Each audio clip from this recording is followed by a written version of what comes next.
Hello, everybody. Happy Friday for those of you who are living in the same part of the world as me. If not, happy Thursday night.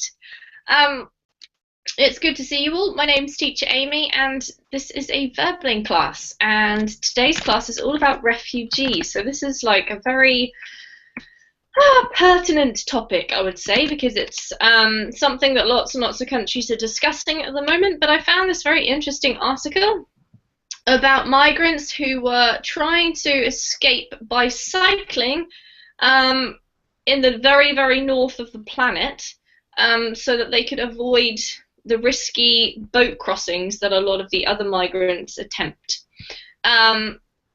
We know that there's a bit of a refugee crisis going on, and there's lots of debate within countries as to what we should do about them. But I thought this was kind of a cool topic to discuss, see what we think about it, and find out about these incredibly brave people. So do come along in and join us if you've booked a slot, and if you haven't, you're very welcome to follow us just by watching the class. So while we wait for everybody to arrive, let me just point out that if you are new to verbling, or perhaps you've been with us for a while but you don't know everything about us yet, you might want to check out the verbling teacher pages, which is where you can find out all the information that you need to know about the teachers, and some useful stuff about who we are, our calendar. If there's something else that's not covered there that you would like to know, you can send us a message. So it's a really handy place to go and check out. If you're a Facebook person, you might like to follow some of us on Facebook as well. And so I'm sharing my Facebook page there with you guys, but do check out some of the other teachers also. There are some great Facebook posters around. All right, so with all that behind us, let's say hello and see who we've got today for this class on migrants. So Martin, hello. Hello, Amy. Lovely to see you again.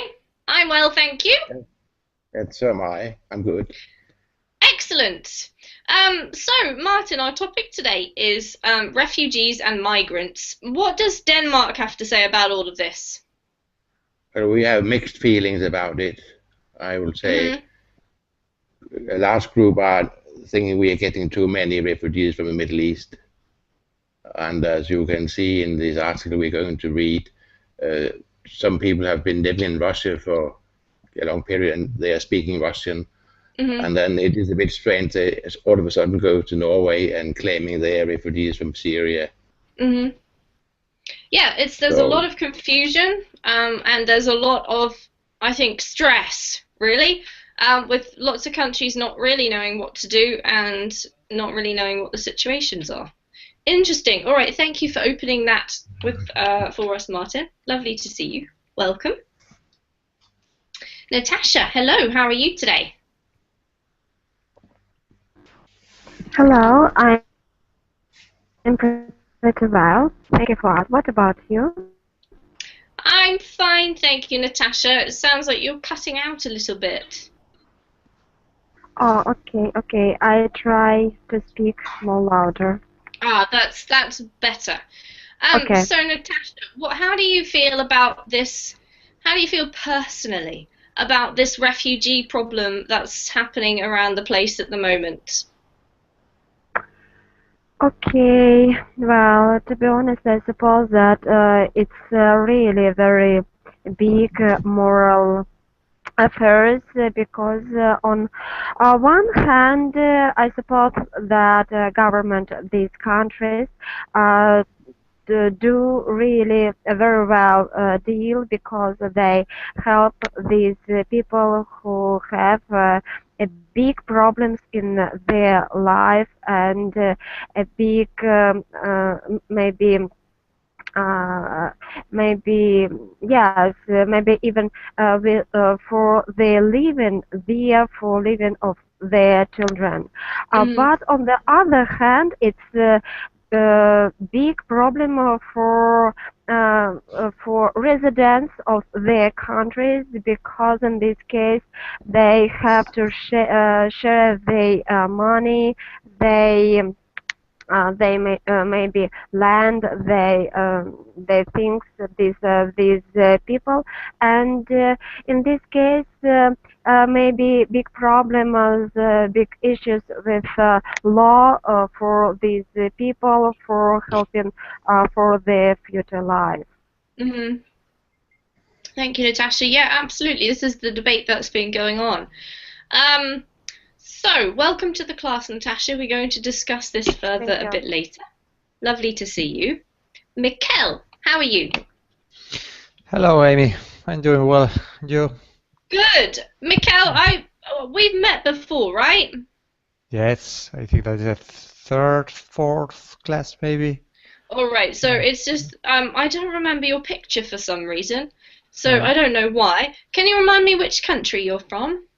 I'm from. I think that you know my city. I'm from San Sebastian, a small city. That's right. Now I remember you. I remember you. Thank you. So, Mikkel, tell us about your feelings on the subject of today, about people leaving their country because they feel it's a bad place to live and trying to get somewhere else. This is something that affects Spain all the time, right? Yes, but maybe for me, my feeling about this topic, I feel that it's more or less a good opportunity to show now or to offer to people from different countries the same help and the same hospitality that people from the Basque country received in other times on the history, because the Basque country is one of the countries that had to go to different places, different countries along the history. In the Civil War, and we had a lot of politic problems in our history, and a lot of people from the Basque country went to different countries in America, in South America, and the States, and we received in this moment we received a lot of help, and now I think that is a good opportunity to offer to the other countries that the same help and the hospitality that we received some years ago, and this is one of the feelings. But the other feeling is that I think it's the article that we have to discuss is for me is especially interesting because are migrants, but are migrants that are going on bikes, cycling, no? So it's a different way to go to another country, no? And I love bikes, so I think that could be very interesting. Awesome. Well, that's good, Mikkel. We have a cyclist fan here. A cycling fan, sorry. So yeah, agreed. I love your attitude, and I suppose things are always easier to understand if you have been in the same position. And although I assume that you yourself hasn't, your people in your area, your kind of ethnicity or however you want to describe it, has had that experience. So that's awesome. Thank you. Maria, how are you today? Fine. And you? I'm wonderful, thank you. So, Maria, tell us, what's your take on all of this? I think that we must help these people because they are in a dangerous situation, and besides, I think that powerful countries should be for in this situation. Mm-hmm. And furthermore, Spanish people, when dictatorship, there were people went away to France, and I think that Spanish people should help them for the history. Do you understand? Yes, absolutely. A similar reasoning to what Mikkel was just saying, but because of your history as a country and the fact that you had to suffer through, maybe suffer is not exactly the right word, but I'm sure some people did suffer through the dictatorship. So you want to do the same thing as Mikkel, help the people who are struggling with the same issue now. Awesome. Yes. Thanks, Maria. Thanks. Okay, Ksenia.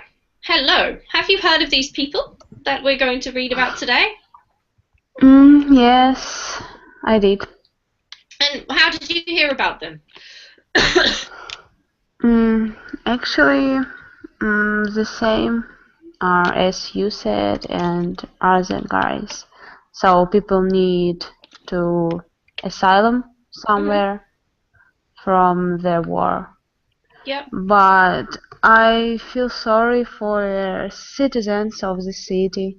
I think there are a lot of cowards and mess in the city because I know a few years ago, about 10 years in Italy was the same case with Africans, refugees, refugees from Africa, and nowadays Italy, it's a horrible country for me. It's a lot of mess, a lot of garbage on the streets. I'm afraid that maybe the city where it's refugees or something like that will become the same. Hello? Guys, can you hear me? Yes, but I think that Amy has some troubles. Yes, I think so.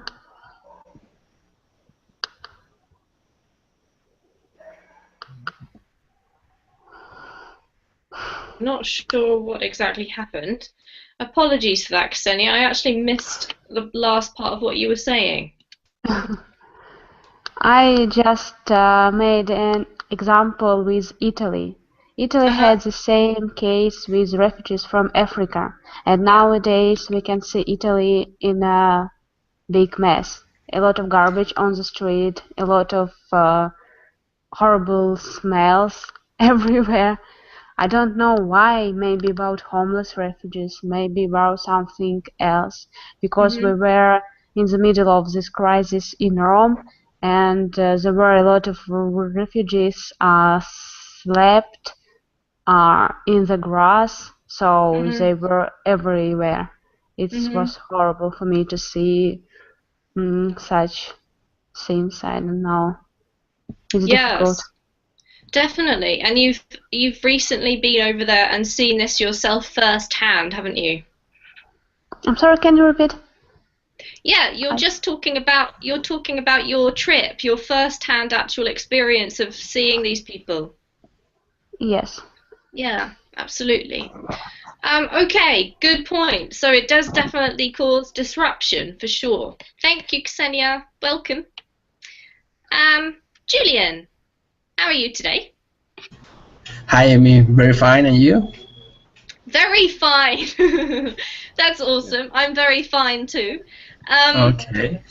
Tell me about your opinion, Julian. What happens in Colombia? Do you have any issues that are related to this? I mean, I know you're not really directly receiving people from Syria, I don't think. But what's your opinion?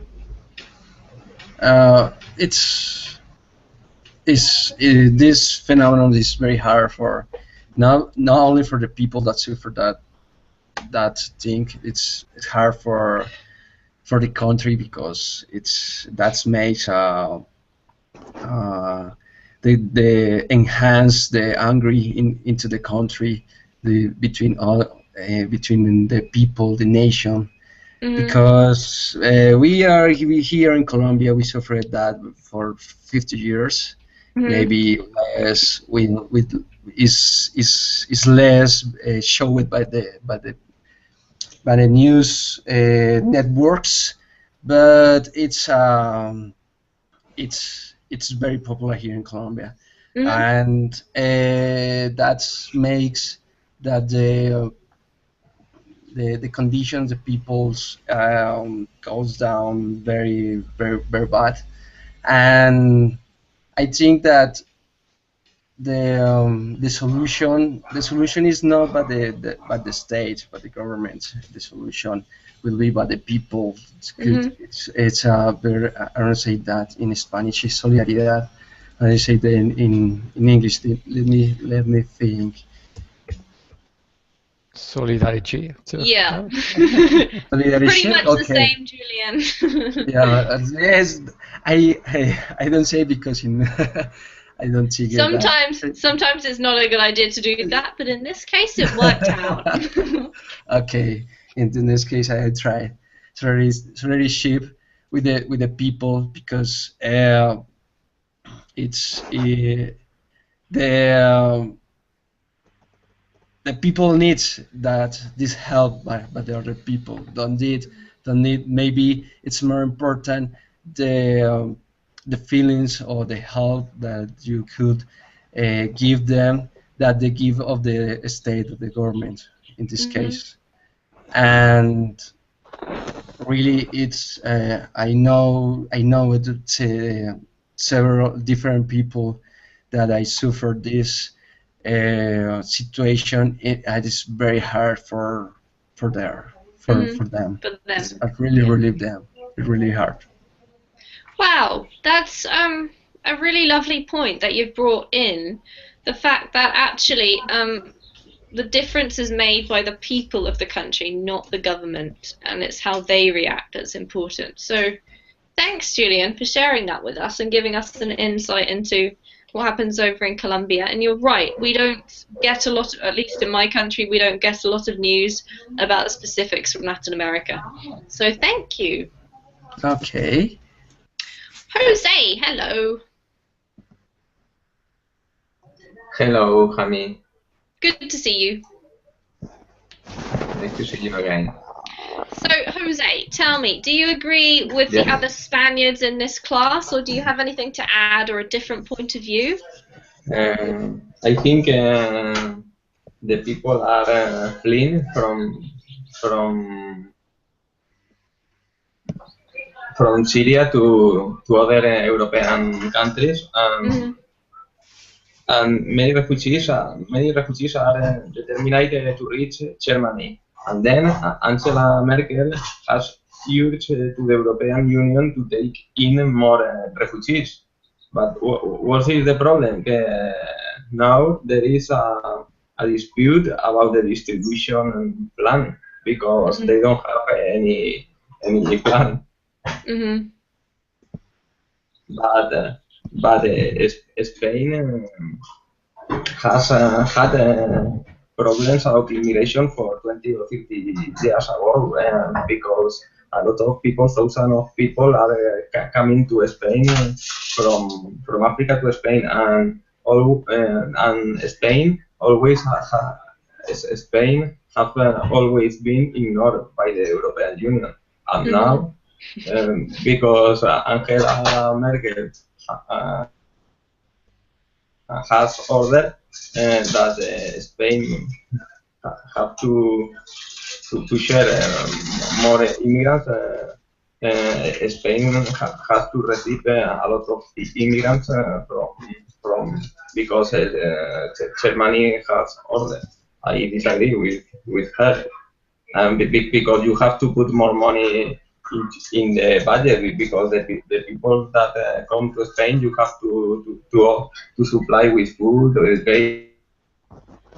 education, healthcare, some place for sleep, for living or for sleeping. I think it's a big problem. I think the European Union is overflowed. They don't have any idea how solving this problem. For sure. Yeah, but you bring up another excellent point, and obviously geographically this is something that Spain is always facing, because it's like the closest point to Africa, and it's, you know, an issue that's been around for a long time. So interesting. Thank you very much, Jose, for sharing that. And Anna, last but definitely not least, what do you think about all of this? Hi, Annie. I'm fine. Hi. How are you? I'm great, thank you. Okay. Well, I think it's a very controversial issue, because on one hand I know that they take a toll on the government, but it's a humanitarian question to help them. and it made me sad when I see the way that they suffer in refugee camps, or when they die trying to crossing, and they suffer abuse from people that are uh, people trafficking. Can I say People people trafficking. Yep. people trafficking? Yes, and they. Well, I saw a picture of a little boy that she had died this year. Um, it's Yeah. sad, and well, the conditions in Syria is forcing them to to to flee from there. Right to say? To flee. To flee. Thank you. I'm sorry. To flee from there, and uh,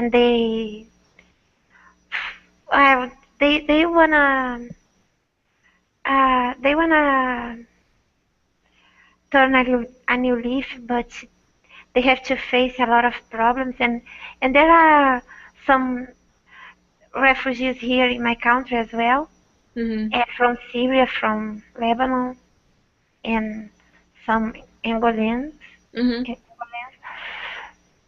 Ah, gosh, teacher, it's difficult to. You're doing great, Anna. Yeah, it's a really tricky topic, and that's one of the reasons why I chose it. You know me, if you've been to my classes before.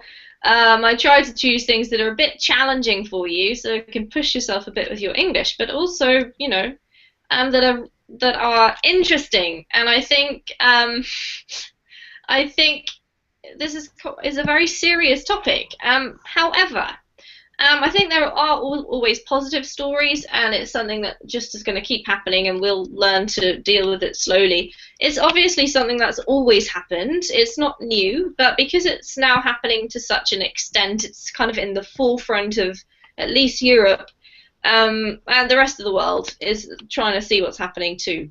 So what we're going to read about is these migrants who cycle, a little bit of a different topic. It's not totally related, but it is also obviously to do with migration and desperation, because you wouldn't cycle through the Arctic unless you were desperate, I don't feel. Maybe Mikkel would disagree. So there's the link, guys. I'm going to share my screen with you. And we're going to read. Okay. So what we will do is we will start, I think, with Anna this time. Anna, if you could read the title for us, please. Avoiding risky seas, migrants reach Europe with an article back right. Arctic. Arctic. Sorry, my gosh. That's okay. This word is going to be very important today, so let's get it right. This is pronounced migrants in English. Migrants. Okay, migrants. Correct. Okay, we can see a pile of bikes there. And Anna, could you read the caption for us, please, underneath the photo? Bicycles used to travel from Russia were built in Storskog, Norway, north of the Arctic Circle. Great. All right, so what we'll do is we will read this quite slowly. There's a couple of great words in here, so if you're ready to learn some vocab today, get out a pen and paper. And we're going to pause every now and again just to discuss what we're reading. So, Anna, if you could go ahead and start us off and read down to here for me, please. Storskog, Norway, pelted by hailstones and buffeted by an icy wind. Yarzi Arslanuk, a 50-year-old Syrian engineer, his wife and two young sons wobbled across the border from Russia into Norway astride bicycles last week. The latest migrants to complete an improbable new route to Europe. This Norwegian outpost, 250 miles north of the Arctic Circle, is hardly Lampedusa, an Italian island where migrants coming on rickety boats across the Mediterranean from Libya often land or Lesbos, a Greek island that has become the primary transit point for refugees coming by rubber raft from Turkey. Thank you, Anna. We'll stop there for a mo. Okay, so there's the introduction. It gives you a bit of a background on what's going on. Any questions about vocab? Yes, a lot. Yes. Yeah, lots of new words. All right, so let's go for one at a time. Anyone? Mikkel, you go first. The first one, pelt by hailstone, pelted by hailstones. I'm All right, I'm buffeted. All right, let's look at this one first. So, first of all, we need to know what hailstones are. Anybody know? Yes, stones made of ice. Yeah, exactly. Stones, little tiny kind of balls of ice that are a weather condition. And pelted just is a type of way of describing that you're being hit by them. Hailstones are hitting you from the sky. Buffeted. Does anyone want to have a go at telling me what that means? I think the same: heat, strong wind, icy wind. Yeah, it's pretty much the same. I think more like moved around or pushed around by. It means like when the wind is very strong, your body's being pushed around. You're not really in control of your movement so much. Okay, any other questions? Yes. I tried bicycles last week. Yeah. Okay, yesterday I think if you were in my class we talked about the word straddle. Does anyone want to say what astride means? It's the same as straddle. You have a leg on each side of the bike. Yeah, thank you, Martin. I think you answered that yesterday too. Yeah. You're our straddling expert. Astride, exactly. It means you're sitting with your legs either side of something. So you could be astride a horse as well. Any other questions? Yes, I forgot wobbled. Sorry, Anna, I missed that. You forgot which one? Wobbled? Wobbled. Okay. What is to wobble? To move from side to side when you are a poor biker, then you cannot go on in a straight line. You just wobble around. Thank you, Martin. If you're not very good at riding a bike, then you move from side to the side. Martin does not wobble, just for the record. I occasionally do wobble, I must say. It means move from side to side, like you're about to fall off. Yeah. Any other questions? Okay, looks good. All right, let's carry on. And Jose, could you read for us? Okay. But in recent months, refugees from places like Syria, Iraq, and Afghanistan have started to flow in growing numbers through Russia into the northernmost reaches of Europe, making this remote crossing an increasingly popular backdoor for people fleeing war and persecution, or simply looking for a better life. Speaking to center-right members of the European Parliament on Wednesday, Chancellor Angela Merkel of Germany cited the Arctic crossing into Norway as evidence of how refugees will carve out the most mind-boggling alternatives if governments try to close off the traditional path through southern and central Europe. Thank you, Jose. Beautiful reading. Any questions? Will curve how refugees will carve out. What does to carve out mean? Carve out. cut out. You cut something out. Have imagination. Okay. Yeah, so let's look at it. Basically, to carve in the traditional sense is when you cut meat, usually. So you would carve the roast lamb, for example. But to carve out means to kind of like create a shape, to cut out a shape, to find. It's almost giving you the impression that there is no path. They have to find their own path. They have to create their own route. Because they're so desperate. Okay, any other questions? Okay.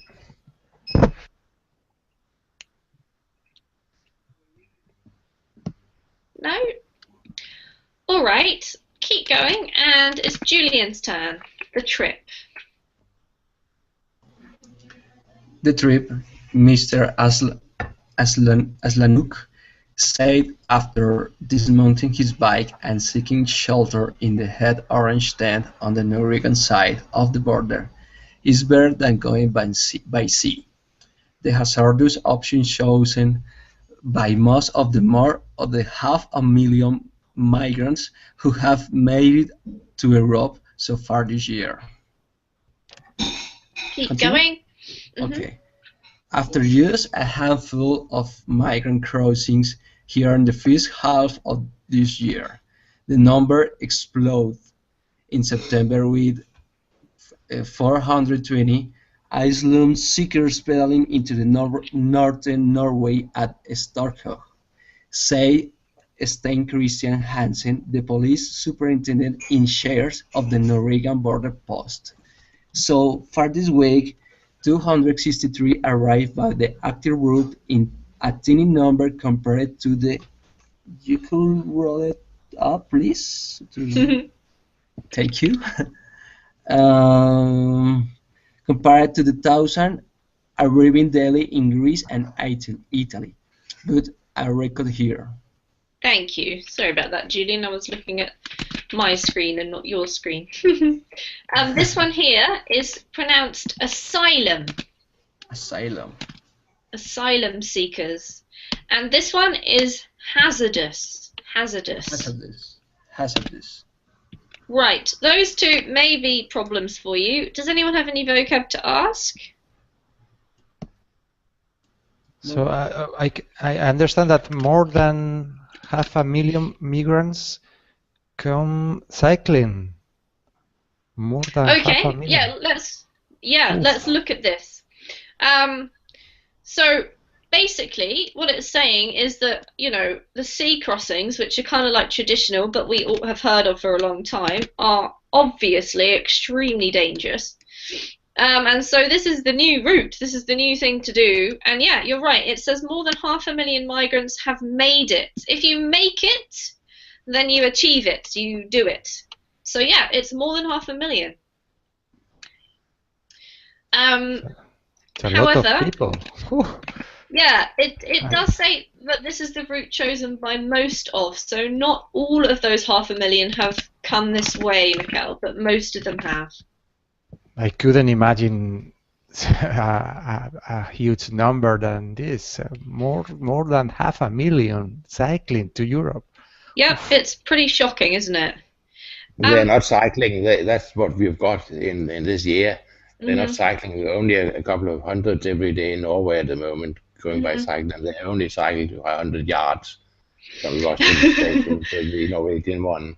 Yeah, so absolutely. They're not going by bike very long distance, only very short distance, 100 yards.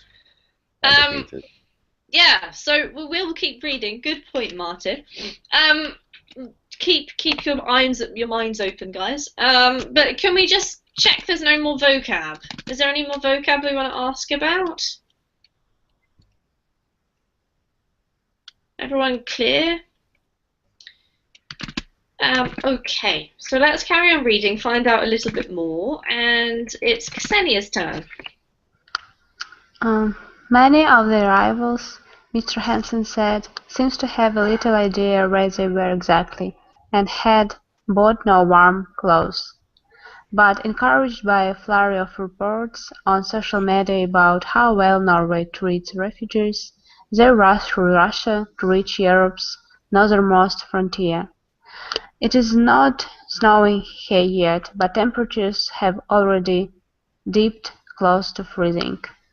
The next stop is the North Pole, Mr. Hansen said, of the outpost remoteness. Thanks, Ksenia. Lovely reading. Okay. Questions? Flurry of reports? It's a lot of reports, or what's flurry? Good question. It does. Yeah. A burst of reports, you could say. Yes, that's a great synonym. A burst of reports.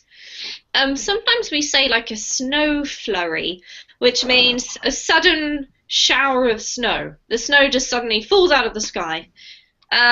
So it's like a sudden burst of reports. Yep, exactly. Any other questions? Nope. All right. Ksenia, could you please read the caption on this photo for us? A group of refugees outside the transit center last week in Kirkenes, Norway. There are 150 beds available at the center. A man-made cave burrowed into a mountain, and now all full. Thank you. All right. Maria, could you carry on reading from some of them? Some of them, including Mr. Arlanuk, are Russian-speaking Syrians who were already living in Russia and see the border with Norway as a path to a better life at a time when Syrian citizenship generally conferred refugees status in Europe.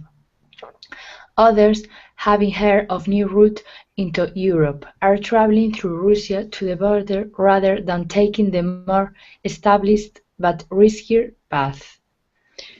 Keep going, Maria.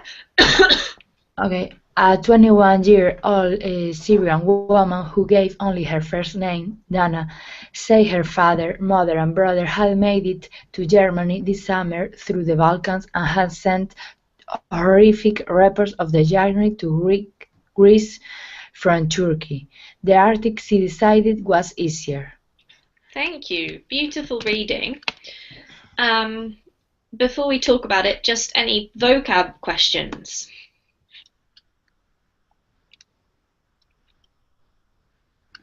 No, that part's okay. Confers refugee status. Good question. Yeah, what does confers mean in this context? Can anyone have a guess? They would be able to get refugee status. Yeah, exactly. It basically just means gives, but because this is a nice article, it uses great words. Okay. It leads to something like that. So, Martin, this is exactly what you mentioned earlier about some people just kind of who are already really Russian or have been living in Russia, even though their nationality is Syrian, using it to their advantage. Is this something you'd already heard about, or did you just pick it up from this article? I've just read some newspaper articles today about this situation. Aha. So any other info you can add to this? It is a bit strange that you are in Russia, which is a completely safe country, and you could just stay there. Why should you go to Norway? Yep, absolutely. Well, I guess... it's a better option. Yeah, I guess they think it's a better option. No, we didn't have so many problems with all those people from the Middle East living there already. So they're not very happy getting more of those people, I must say. Yeah, and it was difficult to tell, I guess, who's who in this type of situation. Yeah. All right, let's carry on. And it's Mikkel, if you could read from Word of. Word of Norwegian route has spread so far and fast via social media that some Syrian refugees in Lebanon are now trying to get visas to Russia in hopes of getting to this Arctic border post, according to migrants with friends and family in Lebanon. For those who make it, the oddity of the route continues to the very end. A Russian ban on pedestrian traffic across the border of Storskog and Norwegian threats to prosecute motorists who give rides to people without visas mean that migrants, even young children and the infirm, have to use bicycles to complete the last few dozen yards of an exodus that in some cases began thousands of miles away. All right, thank you. That gives you a bit of an insight onto the cycling thing that we talked about earlier, that Martin mentioned. Questions? Yeah. Sorry, go ahead. No, it is okay. All right, so Mikkel, go first. What was your one? Infirm. What's the meaning of infirm? What does infirm mean? Anyone? Fragile people, could be old people. Sick. Yeah. Anybody who's not really strong and healthy, basically. So generally old people or sick people. Yeah. Another question?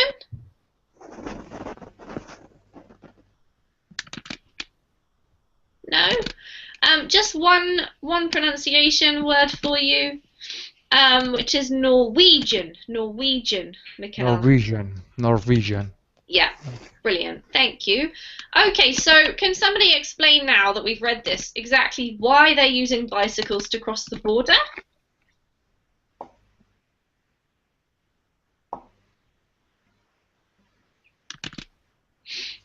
I can tell you because I have read about it and it comes in the article later on. Thank you. Well, it does mention it already here, but yeah, thanks, Martin. Just give us... Yeah? I could tell you now what it is. It is forbidden to walk from Russia to Norway. Yes, exactly. And if you are going by car, then Norwegian will find you because then you are smuggling refugees, and that's not allowed. But correct. if you just going by your own on a bike, only these 100 yards from the Russian office, custom office to the Norwegian one, then it would be all right. Absolutely. So that's the reason they are using bikes. Yeah, absolutely, which seems like a very silly reason, but these kind of rules are a central part of bureaucracy, I think.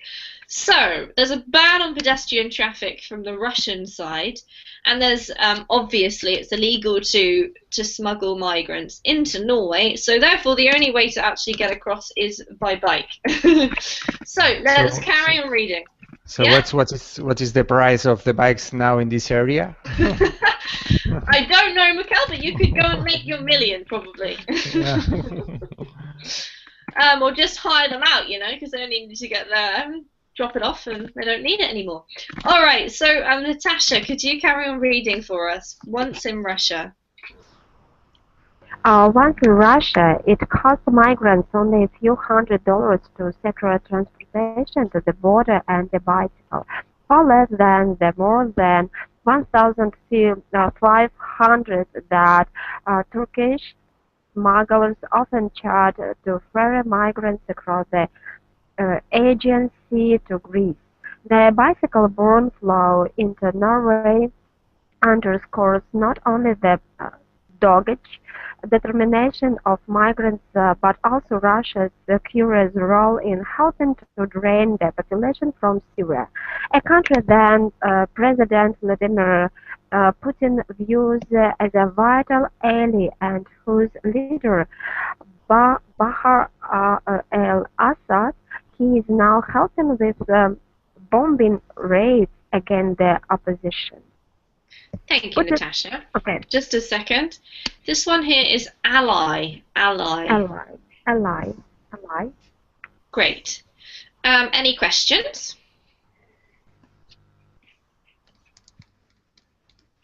No?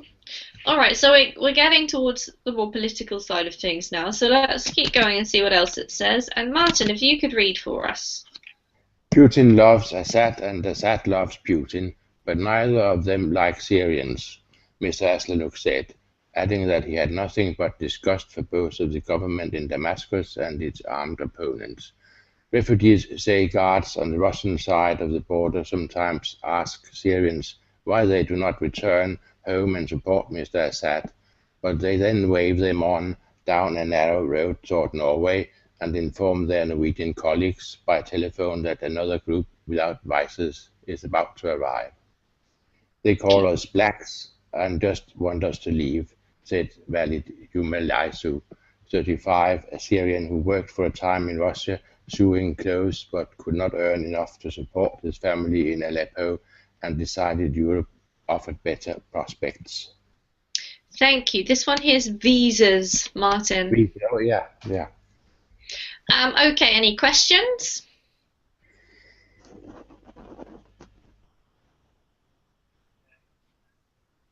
All right. So obviously, the actual realistic life of being a migrant or a refugee fleeing a country is incredibly difficult. It's we're reading this article about how they grab a bike and cycle across, but it's obviously not so simple as that. And in addition to that, they have to face a lot of things like maybe feelings of hostility from the people who are hosting them, from the governments that they're going to, the sadness of leaving their countries, and it brings up a little bit of the politics of this, which is very, very complicated as well.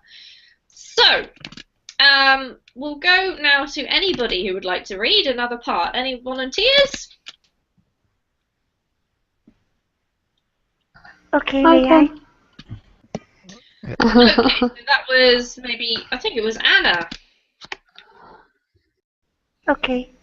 In 2014, only 5 people crossed the frontier here from Russia seeking asylum, said Mr. Hansen, the border policy chief.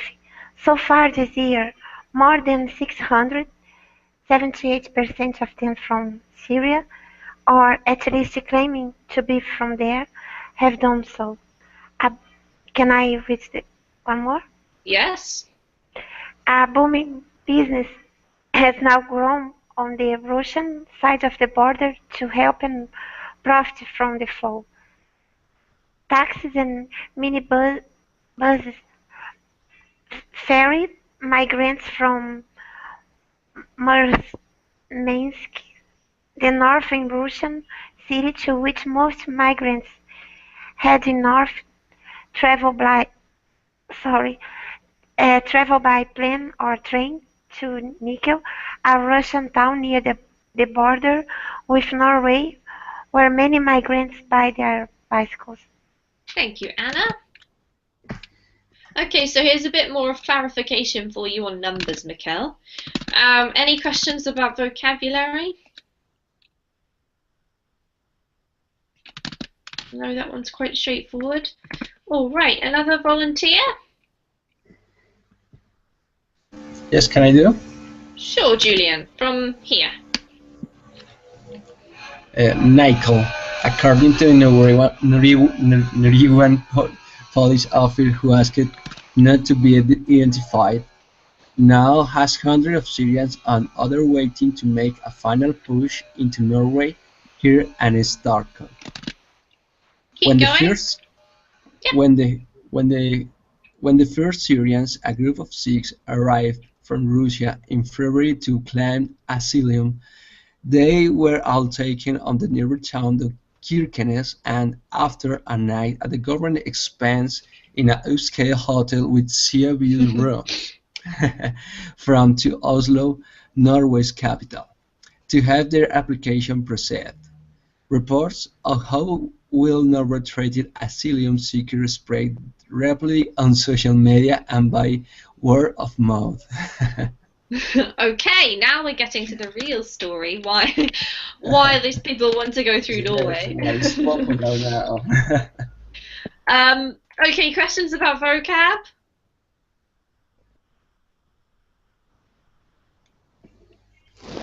No? Alright, we're just going to read a little bit more. Just keep your opinions bubbling up in there, because I think it's very easy to make judgments on all of this. But much more difficult. If you imagine yourself in one of these situations, what do you do? And we'll just have a look at this caption. Oh, Julian, could you read the caption for us? Sorry, have a look at this photo. Okay.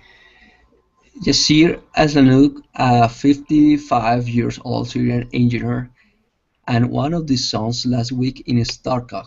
Mr. Aslanouk, his wife, and 2 young sons crossed into Norway from Russia on bicycles. So thank you, and they're the family that we met right at the beginning. Okay, another volunteer. I can. Thank you, Ksenia. Last week's arrivals included a pair from Gambia, a poor but peaceful country in West Africa. Maybe we gave the wrong picture in the beginning, Mr. Hansen said, adding that some migrants with weak claims to asylum are taking advantage of the situation to enter Norway, which is not a member of the European Union, but does belong to the 26-nation Schengen area, allowing visa-free travel. We are not a travel agency, he said. Keep going. After the surge of migrants in September, the authorities stopped trying to move everyone to Oslo and turned a bomb shelter and sports hall in Kirkenes into a transit center. We are talking about maybe 50 people coming across every day into one of the richest countries in the world. We should be able to handle this, said Siv Hansen, the mayor of Kirkenes.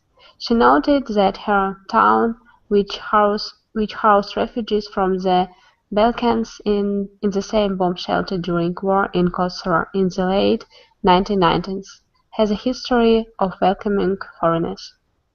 Great reading. Thank you, Ksenia. This word here is mayor. Mayor. Yes. Okay, questions?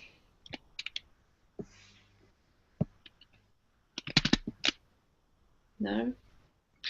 All right, so let's just pause for a moment and discuss this. Does anyone here have any opinions to share about this whole idea of the way everything's changing? Because this is such a big issue, and obviously just with this small example, there are now people who are trying to change countries and claim refugee status who aren't from particularly bad countries but are trying to get somewhere better.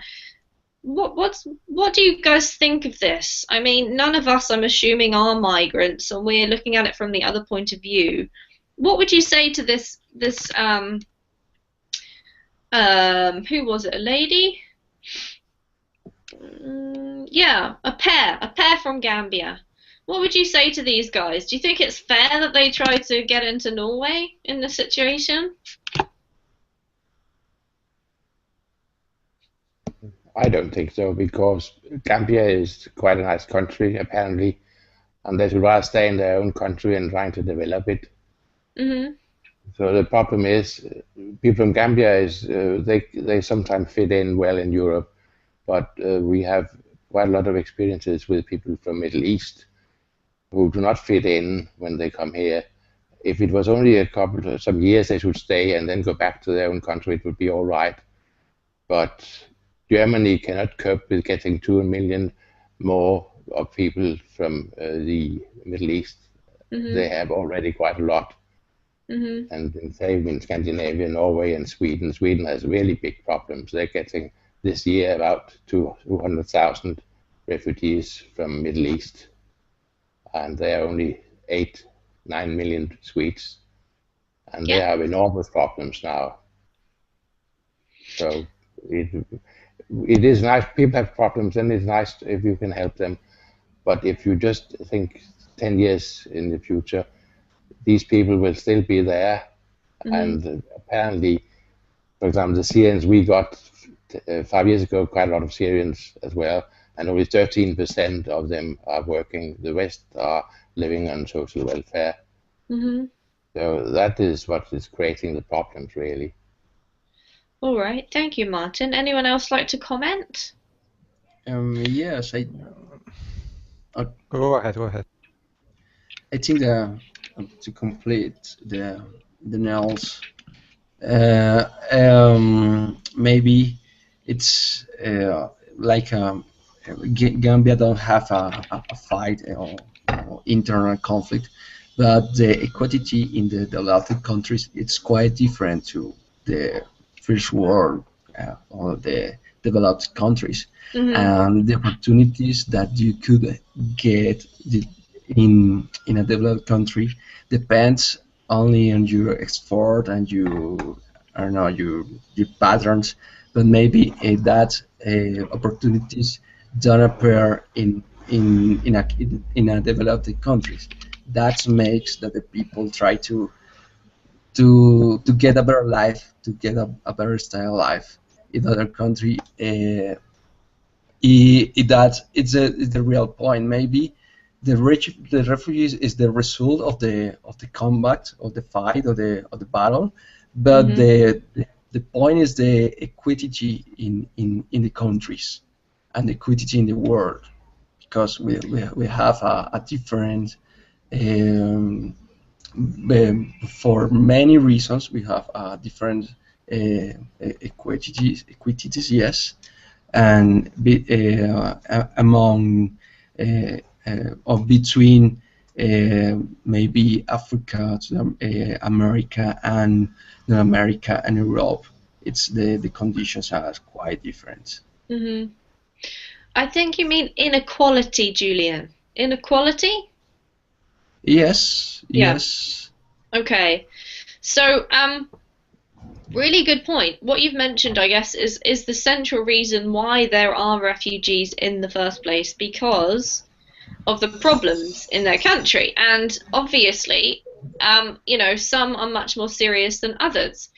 And it is really difficult for the countries who are receiving refugees, migrants, whoever they might be, in such large numbers, because it just changes the balance in that country too. There's also the other side of the argument, which is if you were one of these people, well, how would you feel? It's really difficult to put yourself in their place. Does anyone else want to add any comments? Mikel, you've written something there in the chat box. Yes, I think that the situation in Gambia is not so good. They have a dictatorship. We went there. Our situation is just the opposite. We went there last year cycling, but as a tourist, so it's totally different.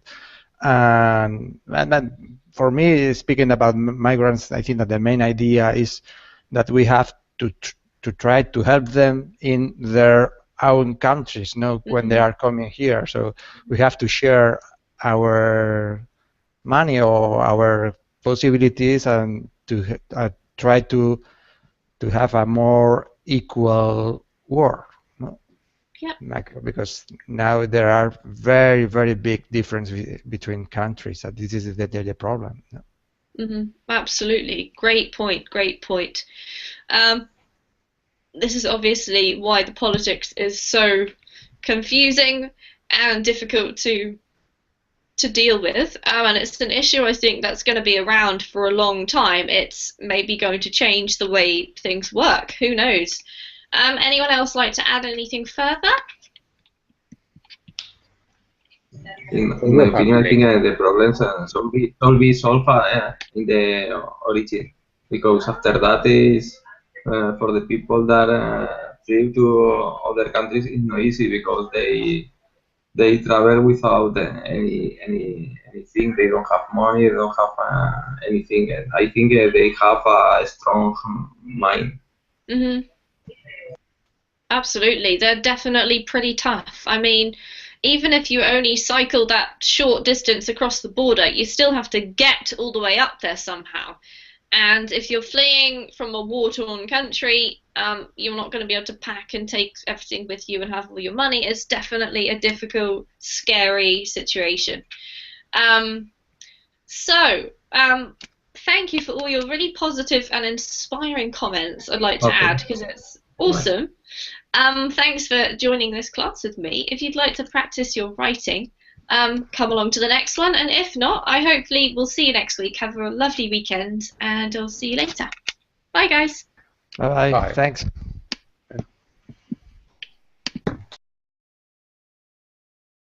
So it's a really handy place to go and check out. If you're a Facebook person, you might like to follow some of us on Facebook as well. And so I'm sharing my Facebook page there with you guys, but do check out some of the other teachers also. There are some great Facebook posters around. All right, so with all that behind us, let's say hello and see who we've got today for this class on migrants. So Martin, hello. Hello, Amy. Lovely to see you again. I'm well, thank you. And so am I. I'm good. Excellent. So, Martin, our topic today is refugees and migrants. What does Denmark have to say about all of this? Well, we have mixed feelings about it. I will say a large group are thinking we are getting too many refugees from the Middle East. And as you can see in this article we're going to read, some people have been living in Russia for a long period and they are speaking Russian. And then it is a bit strange they all of a sudden go to Norway and claiming they are refugees from Syria. Yeah, there's a lot of confusion and there's a lot of, I think, stress, really, with lots of countries not really knowing what to do and not really knowing what the situations are. Interesting. All right, thank you for opening that for us, Martin. Lovely to see you. Welcome. Natasha, hello, how are you today?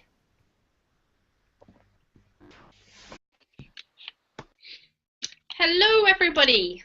Happy Friday for those of you who are living in the same part of the world as me. If not, happy Thursday night. It's good to see you all. My name's Teacher Amy, and this is a Verbling class. And today's class is all about refugees. So this is like a very pertinent topic, I would say, because it's something that lots and lots of countries are discussing at the moment. But I found this very interesting article about migrants who were trying to escape by cycling in the very, very north of the planet so that they could avoid the risky boat crossings that a lot of the other migrants attempt. We know that there's a bit of a refugee crisis going on and there's lots of debate within countries as to what we should do about them. But I thought this was kind of a cool topic to discuss, see what we think about it and find out about these incredibly brave people. So do come along in and join us if you've booked a slot. And if you haven't, you're very welcome to follow us just by watching the class. So while we wait for everybody to arrive, let me just point out that if you are new to Verbling, or perhaps you've been with us for a while but you don't know everything about us yet, you might want to check out the Verbling teacher pages, which is where you can find out all the information that you need to know about the teachers, and some useful stuff about who we are, our calendar. If there's something else that's not covered there that you would like to know, you can send us a message. Hello, I'm pretty well. Thank you for asking. What about you? I'm fine, thank you, Natasha. It sounds like you're cutting out a little bit. Oh, okay. I try to speak more louder. Ah, that's better. Okay. So, Natasha, how do you feel about this? How do you feel personally about this refugee problem that's happening around the place at the moment? Okay, well, to be honest, I suppose that it's really a very big moral affairs because on one hand, I suppose that government of these countries do really a very well deal because they help these people who have big problems in their life and a big maybe yes, maybe even for their living there, for living of their children. But on the other hand, it's big problem for residents of their countries because in this case they have to share their money, they they maybe land they think these people, and in this case maybe big problems, big issues with law for these people for helping for their future life. Mm-hmm. Thank you, Natasha. Yeah, absolutely. This is the debate that's been going on. So, welcome to the class, Natasha. We're going to discuss this further a bit later. Lovely to see you. Mikkel, how are you? Hello, Amy. I'm doing well. You? Good. Mikkel, we've met before, right? Yes, I think that is a third, fourth class, maybe. All right. So it's just I don't remember your picture for some reason, so I don't know why. Can you remind me which country you're from? I'm from, I think that you know my city. I'm from San Sebastian, a small city. That's right. Now I remember you. I remember you. Thank you. So, Mikkel, tell us about your feelings on the subject of today, about people leaving their country because they feel it's a bad place to live and trying to get somewhere else. This is something that affects Spain all the time, right? Yes, but maybe for me, my feeling about this topic, I feel that it's more or less a good opportunity to show now or to offer to people from different countries the same help and the same hospitality that people from the Basque country received in other times on the history. Because the Basque country is one of the countries that had to go to different places, different countries along the history. In the Civil War, and we had a lot of politic problems in our history, and a lot of people from the Basque country went to different countries in America, in South America, and the States, and we received in this moment we received a lot of help, and now I think that is a good opportunity to offer to the other countries that the same help and the hospitality that we received some years ago, and this is one of the feelings. But the other feeling is that I think it's the article that we have to discuss is for me is especially interesting because are migrants, but are migrants that are going on bikes, cycling, no? So it's a different way to go to another country, no? And I love bikes, so I think that could be very interesting. Awesome. Well, that's good, Mikkel. We have a cyclist fan here. A cycling fan, sorry. So yeah, agreed. I love your attitude, and I suppose things are always easier to understand if you have been in the same position. And although I assume that you yourself hasn't, your people